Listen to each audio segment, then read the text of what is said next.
Assalamualaikum warahmatullahi wabarakatuh. Salam sejahtera bagi kita semua. Perkenalkan, nama saya Vanessa Pustasari dengan nomor induk mahasiswa 304022001110 dari kelompok 6.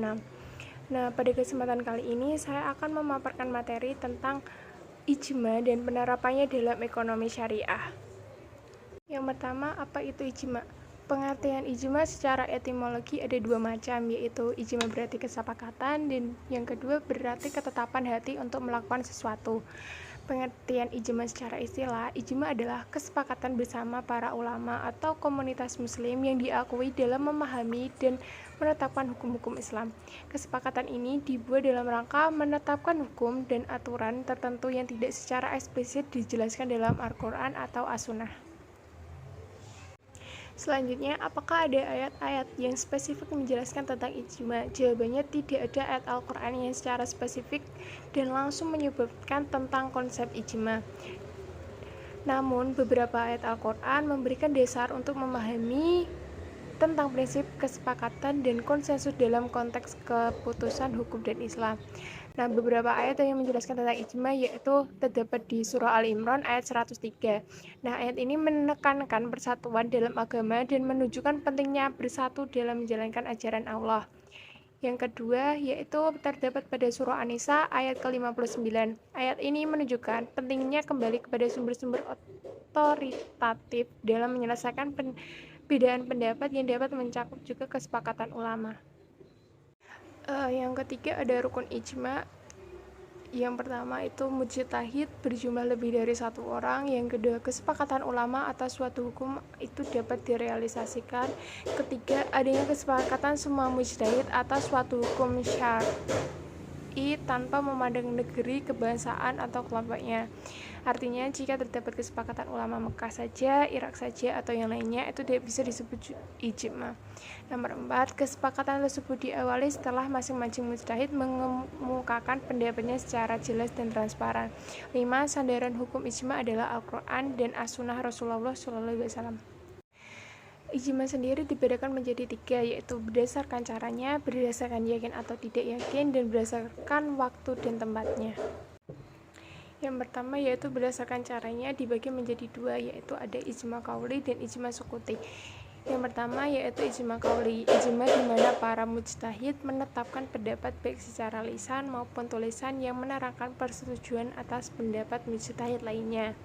Yang kedua yaitu ijma sukuti, kesepakatan para ulama dalam menetapkan hukum suatu masalah, kesepakatan yang mendapat tantangan atau hambatan di antara mereka atau salah seorang di antara mereka tenang atau diam saja dalam mengambil suatu keputusan.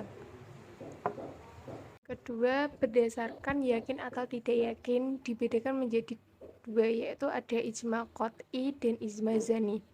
Ijma qot'i yaitu hukum yang dihasilkan ijma qot'i diyakini besar terjadinya tidak ada kemungkinan lain bahwa hukum dari peristiwa atau kejadian yang telah ditetapkan berbeda dengan hasil ijma yang dilakukan pada waktu yang lain.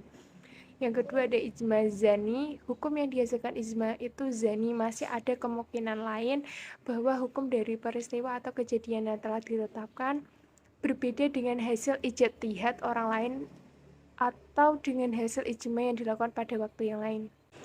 Yang ketiga, ijma berdasarkan waktu dan tempatnya dibagi menjadi 5, yaitu ada ijma salafi, ijma ulama Kufah, ijma ahlu bait, ijma ulama Madinah, ijma khulafaur rasyidin. Yang pertama yaitu ijma salafi, yaitu kesepakatan para ulama sahabat dalam suatu masalah pada masa tertentu. Ijma ulama Kufah, kesepakatan para ulama Kufah tentang suatu masalah. Yang ketiga yaitu ijma ahlu bait, kesepakatan keluarga Nabi dalam suatu masalah. Yang keempat ada ijma ulama Madinah, kesepakatan para ulama Madinah pada masa tertentu.